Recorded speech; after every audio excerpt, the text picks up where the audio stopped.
Hi friends, welcome back to Mazhathulli creations. ഈ channel നിങ്ങൾ ആദ്യമായിട്ടാണ് കാണുന്നതെങ്കിൽ സബ്സ്ക്രൈബ് ചെയ്യാൻ മറക്കല്ലേ.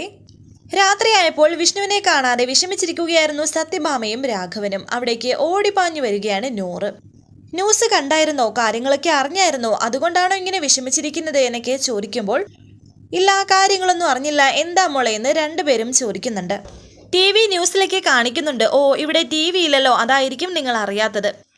വിഷ്ണുവേട്ടൻ ഓടിച്ചിരുന്ന ലോറിക്കകത്ത് നിന്ന് സ്പിരിറ്റ് പിടിച്ചു അത്രേ. ഇത് കേട്ടപാടെ രണ്ടുപേരും ഞെട്ടലോടെ നിൽക്കുന്നുണ്ട്.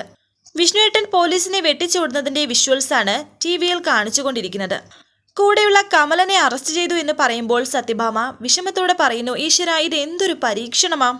ലോറിയിൽ സ്പിരിറ്റ് കടത്തിയെന്നോ? ഏയ്, അവൻ ഒരിക്കലും അങ്ങനെ ചെയ്യില്ലെന്ന് ഭാമ. ഞാൻ വിശ്വസിക്കില്ല, എൻ്റെ മോൻ വിഷ്ണു അങ്ങനെ ചെയ്യില്ല എന്ന് രാഘവനും പറയുന്നു. ഇത് ചതിയാണ്, ആരോ വെച്ച കെണിയാണ്, അതിലാണ് അവൻ വീണത് എന്നും രാഘവൻ പറയുന്നുണ്ട്.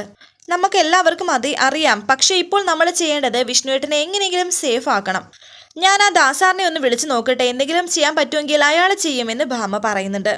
ചുറ്റും ശത്രുക്കളാണ്, അയാൾ ചെയ്യില്ല എന്ന് രാഘവൻ. എന്നാൽ ദാസിനെ വിളിച്ചിട്ട് ഫോൺ എടുക്കത്തില്ല ഭാമ, ഇതെല്ലാവരും അറിഞ്ഞുകൊണ്ടുള്ള കളിയാ. ഇത് നമ്മുടെ വിഷ്ണുവിനെ കൊടുക്കാനുള്ള കെണിയാണ് എന്നൊക്കെ രാഘവൻ പറയുമ്പോൾ ഭാമ പറയുന്നുണ്ട്, സമയദോഷമാണ്, വരാനുള്ളതെല്ലാം വന്നു ചേരും, അനുഭവിക്കട്ടെ, അല്ലാതെ എന്ത് ചെയ്യാനാ. ഈ പണി വേണ്ട, ഇതൊരു അപകടം പിടിച്ച പണിയാണെന്ന് എത്ര പ്രാവശ്യം ഞാൻ അവനോട് പറഞ്ഞതാ, അപ്പോൾ പിന്നെ അനുഭവിക്കട്ടെ. ആര് കയറി ചാകാനൊന്നും എനിക്ക് വയ്യ, അവനെ ഒന്ന് വിളിച്ചു നോക്ക്, അവനെ വിളിച്ചിട്ട് കിട്ടുന്നില്ല എന്നൊക്കെ ഭാമ. വിവരം അറിഞ്ഞപ്പോഴേ ഞാൻ വിളിച്ചതാണ്, സ്വിച്ച് ഓഫ് ആണെന്ന് പറയുന്നു. തുടർന്ന് സുബേർക്ക ഒരു സ്ഥലത്ത് എത്തിയിരിക്കുന്നുണ്ട്. അവിടെ എത്തിയിട്ട് വിഷ്ണു എന്ന് കുറെ പ്രാവശ്യം വിളിച്ചപ്പോൾ വിഷ്ണു വരുന്നുണ്ട്. വേറെ ആരുമില്ല, ഈ സ്ഥലം പെട്ടെന്ന് ആർക്കും കണ്ടുപിടിക്കാൻ കഴിയില്ല. ഇനിയിപ്പോൾ ആരെങ്കിലും വന്നാൽ തന്നെ ഇതിനകത്തുനിന്ന് നിന്നെ ആർക്കും കൊണ്ടുപോകാൻ കഴിയില്ല, ചുറ്റും നമ്മുടെ ആൾക്കാരാണ്. എൻ്റെ കാര്യത്തിൽ അങ്ങനെ വിഷമമൊന്നുമില്ല, പക്ഷേ വീട്ടിൽ അച്ഛൻ്റെ കാര്യം ആലോചിച്ചിട്ടാ വിഷമം. എൻ്റെ ഈ അവസ്ഥയിൽ ഏറ്റവും കൂടുതൽ സങ്കടപ്പെടുന്നതും ആദ്യം പിടിക്കുന്നതും അച്ഛൻ തന്നെയായിരിക്കുമെന്ന് വിഷ്ണു. ആ കാര്യം ഓർത്ത് നീ ടെൻഷൻ അടിക്കേണ്ട, അതൊക്കെ വേണ്ടതുപോലെ ഞാൻ ചെയ്തോളാം, കാര്യങ്ങൾ നമ്മുടെ വഴിക്ക് വരുന്നത് വരെ ഇവിടെ ഇങ്ങനെ കഴിഞ്ഞോളണം എന്നൊക്കെ സുബേർക്ക പറയുന്നുണ്ട്. ശാലിനിയെക്കുറിച്ച് ഒന്നും അറിയാനും കഴിയുന്നില്ല, ഈ കാര്യത്തിൽ ഏറ്റവും കൂടുതൽ ക്രൂശിക്കപ്പെടുന്നതും അയാൾ തന്നെയായിരിക്കും എന്ന് വിഷ്ണു പറയുമ്പോൾ സുബേർക്ക പറയുന്നു, കമലൻ പറഞ്ഞതാണ് സത്യം. ഈ കെണി നിനക്കായിട്ട് ഒരുക്കിയതല്ല, നിന്നിലൂടെ വീഴ്ത്തിയത് ശാലിനി മേഡത്തിന് തന്നെയാണ്. അവൻ പിടികൊടുത്തത് നന്നായി, നിന്നെയാണ് അവർക്ക് കിട്ടിയിരുന്നത് എങ്കിൽ നിനക്കും പണി കിട്ടിയേനെ. അടുത്ത കാലത്ത് പുറത്തിറങ്ങാൻ കഴിയാത്ത വിധം നിന്നെ അവർ പൂട്ടിയേനെ എന്നും പറയുന്നു. കമലന്റെ കാര്യം എങ്ങനെയെങ്കിലും എന്ന് വിഷ്ണു പറയുമ്പോൾ സുബേർക്ക പറയുന്നു, ആ കാര്യം വക്കീലനുമായി സംസാരിച്ചിട്ടുണ്ട്, എത്രയും പെട്ടെന്ന് അവനെ ജാമ്യത്തിലിറക്കാനുള്ള വഴി നോക്കുന്നുണ്ട്. ഇനി അറിയേണ്ടത് നമ്മുടെ ലോറിയിൽ ഇത് വെച്ചതാരാണെന്നാ. നമ്മുടെ നീക്കങ്ങൾ ശരിക്കും അറിയാവുന്ന ആരോ ഒരാളാണ്, അത് ആരാണെന്നറിയണം. നമ്മുടെ കൂട്ടത്തിൽ ഒരാളെ എനിക്ക് സംശയമുണ്ടെന്ന് വിഷ്ണു. ഉണ്ടോ എന്ന് ചോദിച്ചാലുണ്ട്, പക്ഷെ അത് ഉറപ്പിക്കാൻ കുറച്ചുകൂടി കുറച്ച് വേണം. തങ്കച്ചനാണോ എന്ന് അദ്ദേഹം ചോദിക്കുമ്പോൾ സംശയം അവനെ തന്നെയാണെന്ന് വിഷ്ണു. പക്ഷേ ഇങ്ങനൊരു യൂണിയൻ നേതാവിന്റെ സ്ഥാനത്ത് ഇരുന്നു കൊണ്ട് ഇതുപോലെ ഒരു തറ വേല കാണിക്കാൻ അവന് സാധിക്കുമോ എന്ന് സുബേർക്ക ചോദിക്കുമ്പോൾ വിഷ്ണു പറയുന്നു, അവനല്ലെങ്കിൽ അവന്റെ കൂട്ടാളികൾ. അവൻ ആരെങ്കിലും കൊണ്ട് ചെയ്യിച്ചതാകാൻ വഴിയുണ്ട്. വ്യക്തമായിട്ട് കാര്യങ്ങൾ ചോർത്തി കൊടുക്കാൻ നമ്മുടെ ഇടയിൽ തന്നെ ആളുകളുണ്ട്. അതുകൊണ്ടാണ് 2 കിലോമീറ്റർ ചുറ്റി ഞാൻ ഇവിടെ എത്തിയത്. എനിക്കറിയാം നിന്നെ കിട്ടാൻ വേണ്ടി എന്നെ അവർ വാച്ച് ചെയ്യുമെന്ന് വിഷ്ണു പറയുന്നുണ്ട്. തങ്കജനെ സംശയിക്കാൻ മറ്റൊരു കാരണം കൂടിയുണ്ട്.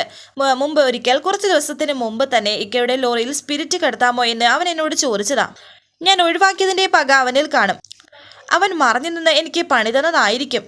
എന്തായാലും ദിവസം ചെല്ലുന്തോറും നിനക്ക് ശത്രുക്കൾ കൂടിക്കൊണ്ടിരിക്കുകയാണ് വിഷ്ണു. രക്ഷപ്പെടാനായി നീ കഷ്ടപ്പെടുമ്പോൾ നിന്നെ നശിപ്പിക്കാനായിട്ട് ഓരോ ദിവസവും അവര് കഷ്ടപ്പെടുകയാണ്. അതിൽ കൃത്യമായി നീ വീടിന് കൊടുക്കുന്നതുമുണ്ട് എന്നൊക്കെ അവർ പറയുമ്പോൾ സുബേർക്ക പറയുമ്പോൾ വിഷ്ണു പറയുന്നു, ഈ വീഴ്ച ഒരു ഉയർത്തെഴുന്നേപ്പിനുള്ളത് തന്നെയാണ്. എല്ലാവർക്കും ഒരു പക വീട്ടിൽ, അത് എൻ്റെ മനസ്സിൽ ഞാൻ കുറിച്ചു വെച്ചിട്ടുണ്ട്. നമ്മൾ ആർക്കും പകരം വീട്ടണ്ട, എല്ലാം ദൈവം നോക്കിക്കോളുമെന്ന് സുബേർക്ക പറയുന്നു. വിഷ്ണു പറയുന്നു, എന്തായാലും ഈ തല നിവർത്തി പിടിക്കാൻ തന്നെയാണ് ഞാൻ ഉദ്ദേശം. ഇത് കേട്ട് സുബേർക്ക പറയുന്നു, കൂടെ ഉണ്ടാകും, അതിന് എന്ത് വന്നിട്ടാണെങ്കിലും ശരി, എന്നെ കൊണ്ട് ചെയ്യാവുന്നതൊക്കെ നിനക്ക് വേണ്ടി ഞാൻ ചെയ്തിരിക്കും. ഇത് ഒരു മുസൽമാന്റെ വാക്കാണ്, തല പോയാലും അത് മാറില്ലെന്നും സുബേർക്ക പറയുന്നു. എന്നിട്ട് അദ്ദേഹം അവിടെ നിന്ന് പോകുന്നു. പിന്നീട് കാണിക്കുന്നത് കളക്ടർ ഓഫീസിൽ കുറെ മോശമായ കാര്യങ്ങളൊക്കെ എഴുതി പിടിപ്പിച്ചിരിക്കുകയാണ് ഭിത്തികളിൽ. കുറെ പേര് ഇത് വായിക്കുന്നുണ്ട്, ചാനലുകാർ ഇതൊക്കെ പകർത്തി വെച്ചിരിക്കുന്നു. എന്നാൽ ഇതിനെല്ലാം പിന്നിൽ ആ ADM തന്നെയാണ്. ചാനലുകാരോട് പറയുന്നുണ്ട്, മേഡം വരുമ്പോഴേ ചോദ്യങ്ങളൊന്നും ചോദിക്കരുത്, ഇതൊക്കെ കാണാനുള്ള അവസരം കൊടുക്കണം. മാനസികമായി തകർന്നു നിൽക്കുന്ന സമയത്ത് മാത്രമേ നിങ്ങൾ വരാവൂ. തൽക്കാലം നിങ്ങൾ ഇങ്ങോട്ട് മാറി നിൽക്കാനും പറയുന്നുണ്ട്. ADM അതെല്ലാം മൊബൈലിൽ പകർത്തുന്നു. എന്നാൽ ഇത് കണ്ടുകൊണ്ട് അനു അവിടേക്ക് വരുന്നു. അനു ആ ഓഫീസിലെ സ്റ്റാഫുകളോട് ചോദിക്കുന്നുണ്ട്, എന്താ ഇവിടെ എല്ലാവരും കൂടി നിൽക്കുന്നത്? നമ്മുടെ കളക്ടറിനെ പറ്റി എഴുതി വെക്കുന്നത് കണ്ടിട്ട് നിങ്ങളെല്ലാം വായിച്ച് ആസ്വദിക്കുകയാണ് അല്ലേ? ആ സമയത്ത് ശാലിനിയും അവിടെ എത്തുന്നു. ഒന്നുമില്ലെങ്കിലും നിങ്ങളുടെയൊക്കെ കാര്യങ്ങൾക്ക് കൈയഴിച്ച് സഹായിച്ചിട്ടുള്ളതല്ലേ, ഇങ്ങനെ തന്നെ പെരുമാറണം. ഈ സമയത്ത് ശാലിനി അവിടെ എത്തി. ADM ആ ചാനലുകാരോട് പറയുന്നു, ആളെത്തി, പക്ഷേ ഇതെല്ലാം കണ്ട് പൊട്ടിക്കറിഞ്ഞ് തിരിച്ചു പോകാനാണ് വഴി. അമ്മാതിരി എഴുത്തല്ലേ എഴുതി വെച്ചിരിക്കുന്നത്. സ്പിരിറ്റ് രാജാവിനെ സംരക്ഷിക്കുന്നത് കളക്ടർ റാണി എന്ന് ഒരിടത്ത് എഴുതി വെച്ചിരിക്കുന്നു. അനു ഇത് വലച്ചു കീറാൻ തുടങ്ങുമ്പോൾ ശാലിനി വന്നിട്ട് പറയുന്നു, അനു വേണ്ട അനു, എന്തിനാ അത് കീറുന്നത്? നമ്മുടെ സഹപ്രവർത്തകർക്കിടയിൽ ഒരുപാട് കലാകാരന്മാരും കലാകാരികളും ഉണ്ടെന്ന് ഇപ്പോൾ മനസ്സിലായില്ലേ?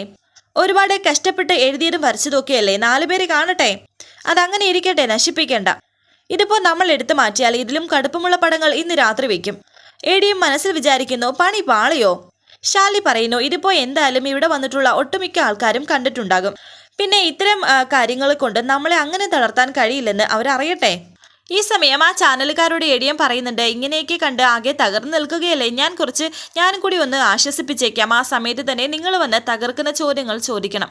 ഇനിയിപ്പോൾ എങ്ങനെ ചോദിക്കണമെന്ന് ഞാൻ നിങ്ങളോട് പ്രത്യേകം പറഞ്ഞു തരേണ്ട കാര്യമില്ലല്ലോ.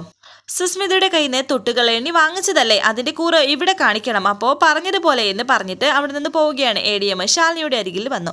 ADM ശാലിനിയോട് പറയുന്നു, മേഡം കുറച്ച് ലേറ്റായിട്ടാണ് ഞാൻ വന്നത്. ഇവിടെ ഈ പോസ്റ്ററുകൾ എഴുതിയത് ആരാണെങ്കിലും അവർക്കെതിരെ ADM എന്ന നിലയ്ക്ക് ഞാൻ ആക്ഷൻ എടുത്തിരിക്കും.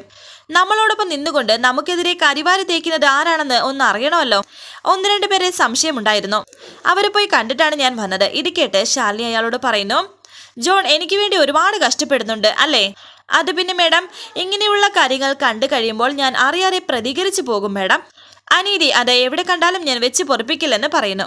ഈ സമയം ചാനലുകാർ ചോദിക്കുന്നുണ്ട്, മേഡം ഇതിനെക്കുറിച്ച് ഇത്രയും പറയുമ്പോൾ ആ ADM അവരോട് പറയുന്നു, ഏയ് ഒരാളും ശല്യപ്പെടുത്തരുത്, മാറതിക്ക്. ശാലിനിയുടെ മുന്നിൽ നല്ല പിള്ളയാവാനുള്ള ഒരു അഭിനയം തന്നെയാണ് ആ ADMൻ്റേത്.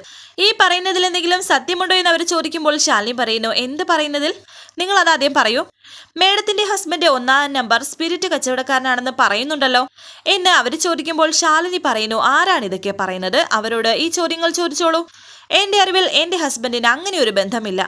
പിന്നെ ലോറിയിൽ നിന്ന് പിടിച്ചെടുത്തത് വീഞ്ഞായിരുന്നോ മേഡം എന്ന് അവർ ചോദിക്കുന്നു. വീഞ്ഞായിരുന്നോ പാലായിരുന്നോ അതോ വെറും കഞ്ഞിവെള്ളമാണോ എന്നൊക്കെ അത് വെച്ചവർക്കല്ലേ അറിയാൻ സാധിക്കൂ. ഞാൻ ഒരാളെയും, അതിപ്പോ എന്റെ ഹസ്ബൻഡ് ആണെങ്കിൽ പോലും എന്റെ അധികാര പരിധിയിൽ നിന്നുകൊണ്ട് സഹായിച്ചിട്ടില്ല. പിന്നെ തെറ്റ് ചെയ്തത് ആരാണെങ്കിലും അവർ ശിക്ഷിക്കപ്പെടണം. അതിവിടുത്തെ നിയമം അനുശാസിക്കപ്പെടുന്നതാണ്. അവരെ മറ്റു ബന്ധങ്ങൾക്ക് ഒരു സ്ഥാനവുമില്ല. മേഡത്തിന്റെ ഹസ്ബൻഡ് ഒളിച്ചു താമസിക്കുന്നത് മേഡത്തിന്റെ വീട്ടിൽ തന്നെയാണോ എന്ന് അവർ ചോദിക്കുമ്പോൾ ശാലിനി പറയുന്നു, അത് കണ്ടുപിടിക്കാനാണ് ഇവിടെ പോലീസ് ഉള്ളത്. പോലീസിന്റെ പണി കൃത്യമായി ചെയ്താൽ ഒരാൾക്കും അങ്ങനെ ഒളിച്ചു താമസിക്കേണ്ട കാര്യമില്ലല്ലോ. ഒരു ജില്ല ഭരിക്കുന്ന കളക്ടറിന്റെ ഭർത്താവാകുന്ന സ്ഥിതിക്ക് ഉദ്യോഗസ്ഥർക്ക് അതിന്റെ ഒരു നിയമം എടുക്കാൻ കുറച്ച് ബുദ്ധിമുട്ടുണ്ടാകുമല്ലോ അല്ലേ? ആ ബുദ്ധിമുട്ട് നിങ്ങൾക്കാർക്കും ഉണ്ടാവില്ലല്ലോ. കാരണം നിങ്ങൾ ആരും എൻ്റെ കീഴ് ജീവനക്കാരോ ഞാൻ പറയുന്നത് കേട്ട് നിൽക്കുന്നവരല്ല. അപ്പോൾ നിങ്ങൾക്ക് പോലീസിനെയും കൂട്ടി എൻ്റെ വീട്ടിലേക്ക് വരാം. നിങ്ങൾ പരിശോധിച്ചോളൂ. എല്ലാം വെറുതെ അങ്ങ് മനസ്സിൽ കണ്ട് വെച്ചങ്ങ് എഴുതി പിടിപ്പിക്കാതെ സത്യസന്ധമായി ഒന്ന് തിരക്കിയിട്ട് ആരോപണങ്ങൾ ഉന്നയിക്കും. അതാണ് ചാനൽ ധർമ്മവും പത്രധർമ്മവും, അല്ലാതെ ഊഹാപോഹങ്ങൾ എഴുതി പിടിപ്പിക്കലല്ല എന്ന് ശാലിനി അവരോട് പറഞ്ഞു. ഇങ്ങനെയൊരു സ്പിരിറ്റ് ബന്ധം ഭർത്താവിൽ ആരോപിച്ച സ്ഥിതിക്ക് കുറച്ചുനാൾ ലീവ് എടുത്ത് കാര്യങ്ങൾ ഒന്ന് അറിയില്ലല്ലേ അതിൻ്റെതായ ഒരു ശരി എന്നവർ ചോദിക്കുമ്പോൾ ശാലിനി അവരോട് പറയുന്നു, സഹോദരി ഏതാണ് ചാനൽ എന്ന്. അത് പിന്നെ എന്ന് അവർ പറയുമ്പോൾ ശാലിനി പറയുന്നു, മനസ്സിലായി, പേരിന് വേണ്ടി തല പുണ്ണാക്കണ്ട. അനിയത്തെ പറഞ്ഞു വിട്ടവരോട് ചെന്ന് പറഞ്ഞേക്ക്. ശാലിനി വിഷ്ണു തൽക്കാലം ഈ കസേരയിൽ നിന്ന് മാറി നിൽക്കാൻ ഉദ്ദേശിക്കുന്നില്ല എന്ന്. അതിനു വേണ്ടിയിട്ടാണ് ഈ കാണുന്ന പെടാപ്പാടൊക്കെ പെടുന്നതെങ്കിൽ ചുമ്മാ സമയം കളയണ്ടെന്ന് പറഞ്ഞേക്ക്. ഒന്നുമില്ലെങ്കിലും IAS വരെ പോയതല്ലേ ഞാൻ. അതിന്റെ മഹത്വം ഞാൻ കാണിച്ചില്ലെങ്കിൽ പിന്നെ ഞാൻ ഈ ഉറക്കം ഒളിച്ച് പഠിച്ചത് വെറുതെ ആയി പോകത്തില്ലേ?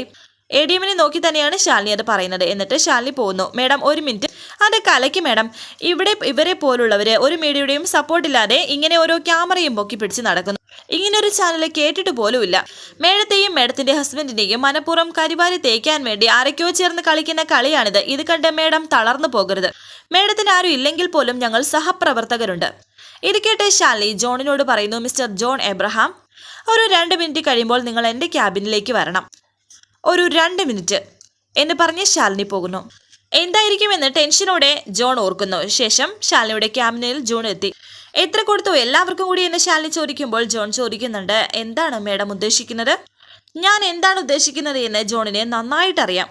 ഈ ചുട്ടയിലെ ശീലം ചുടലവരെ എന്ന് പണ്ടൊരു ചൊല്ലുണ്ട്, അത് ഒരിക്കലും മാറ്റവരില്ലെന്നാണ് പറയുന്നത്. എത്ര വലിയ പൊസിഷനിലെത്തിയാലും ചെറുപ്പത്തിൽ കാണിക്കുന്ന തറ പരിപാടികൾ അങ്ങോട്ട് പോവത്തില്ല. ഇവിടെ ഇപ്പോൾ കണ്ടതും അത് തന്നെയാണ്. ജോൺ അഭിനയം പഠിച്ചിട്ടുണ്ടോ എന്ന് ചോദിക്കുന്നു. ഇല്ല എന്ന് ജോൺ പറയുമ്പോൾ ശാലിനി പറയുന്നു, ചെറിയൊരു നാടകത്തിലെങ്കിലും അഭിനയിച്ചിട്ടുണ്ടാകും. ഇല്ലെങ്കിൽ ഇത്ര തന്മയത്വത്തോടെ ഇങ്ങനെ അഭിനയിച്ച് പൊലിപ്പിക്കാൻ കഴിയില്ല.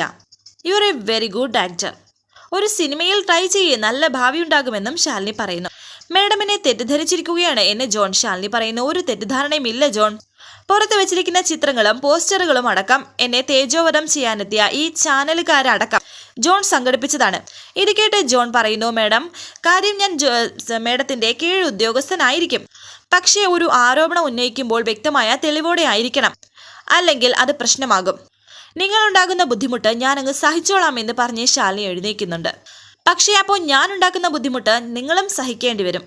ആൾക്കൂട്ടത്തിൽ എൻ്റെ മുന്നിൽ നിന്ന് ചാനൽ റിപ്പോർട്ടറിന്റെ നെയ്മോട് പേര് കാണാൻ പറ്റുന്ന നിലയിലായിരുന്നില്ല. പക്ഷേ ജോണിന് അത് കൃത്യമായിട്ട് ഏത് ചാനലാണെന്ന് മനസ്സിലായി. കൃത്യമായി പറയുകയും ചെയ്തു, വിഗ്നസ് ചാനലിന്റെ റിപ്പോർട്ടർ ആണെന്ന്. ആ ചോദ്യം ചോദിക്കാനായി അങ്ങനെ ഒരു റിപ്പോർട്ടറിനെ ജോൺ തന്നെ സൃഷ്ടിച്ചതല്ലേ? ആർക്കു വേണ്ടി? ആരു പറഞ്ഞു? എല്ലാത്തിനും ജോൺ എബ്രഹാമിന്റെ കയ്യിൽ ഉത്തരമുണ്ട് എന്നെനിക്കറിയാം. പക്ഷേ ജോൺ പറയില്ല. കാരണം ജോൺ ദൈവത്തെ പോലെ ആരാധിക്കുന്ന ഒരാളാണ് ജോണിനെ കൊണ്ട് ഇത് ചെയ്യിപ്പിച്ചിരിക്കുന്നത്. അവർക്കെതിരെ ജോൺ ഒരു ചെറിയ വിരൽ പോലും അനക്കില്ലെന്നറിയാം. ഇനിയിപ്പോൾ ഇത് ഞാൻ എങ്ങനെ മനസ്സിലാക്കിയെന്നായിരിക്കും. കാര്യം വളരെ സിമ്പിളാണ്. ഞാൻ പഠിച്ചതും എന്നെ ഇവിടെ ഇരുത്തുന്നതും 3 അക്ഷരമാണ്, IAS. ആ 3 അക്ഷരങ്ങൾക്ക് ഒരുപാട് കഷ്ടപ്പാടിൻ്റെയും ഉറക്ക ഒളിക്കലിൻ്റെയും പട്ടിണിയുടെയും വിലയുണ്ട്. അങ്ങനെ ആർക്കും ചവിട്ടി മതിച്ചു പോകാൻ സാധിക്കില്ല. ഒന്നുമില്ലെങ്കിലും ഞാൻ ഇതുവരെ എത്തിയതല്ലേ. അപ്പൊ പിന്നെ ഇതുപോലെ ഒരു തെരുവ് നാടകത്തിന്റെ വിലയില്ലാത്ത കോമാളിത്തരം കണ്ട് മനസ്സിലാക്കത്തില്ലെങ്കിൽ പിന്നെ രാജികത്ത് എഴുതി വെച്ച് വീട്ടിൽ പോയി ഇരിക്കുന്നതല്ലേ നല്ലത്. വാങ്ങിക്കുന്ന കാശിനോടും തിന്നുന്ന ചോറിനോടും കൂറുണ്ടെങ്കിൽ അന്തസ്സായി ജോലി ചെയ്ത് മുന്നോട്ട് പോകും. ഇനി മേലിൽ കുരുട്ട് ബുദ്ധിയുമായിട്ട് ഇങ്ങോട്ട് വന്നേക്കരുത്. വന്നാൽ ഇപ്പോൾ ഇരിക്കുന്ന കസേരയിൽ വേറെ ആള് കയറി ഇരുന്നു എന്ന് വരും എന്ന് പറഞ്ഞ് ജോണിനെ ശാലിനി പറഞ്ഞയച്ചു. വളരെ പെട്ടെന്ന് തന്നെ ജോൺ അവിടെ നിന്ന് പോയി. ആ പോക്ക് ശരിയായ പോക്ക് അല്ലല്ലോ മേഡം എന്ന് അനു പറയുമ്പോൾ ശാലിനി പറയുന്നുണ്ട്, ചന്ദ്രബോസിന്റെയും സുസ്മിതയുടെയും ബലത്തിലായിരുന്നു ഈ കളി. ഇനി കുറച്ചു നാളത്തേക്ക് ഒന്ന് അടങ്ങി നിൽക്കും, അല്ലെങ്കിൽ വേറെ വഴി നോക്കാം. ശത്രുക്കൾ ജയിച്ച് മുന്നേറുകയാണ്. വിഷ്ണുവേട്ടനെ ബലിയേടാക്കിയത് എന്നെ തളർത്താനാണ്. ഇതൊരു ഹംസാണ്. ഇത് ഇപ്പോൾ ദൂതുമായി ചെല്ലും. അറിയട്ടെ ശാലിനി അങ്ങനെ തളർത്താൻ കഴിയില്ലെന്ന്. വരാനിരിക്കുന്ന പുതുപുതൻ എപ്പിസോഡുമായി വീണ്ടും കാണാം. Thank you for watching. Please subscribe, like, share my channel.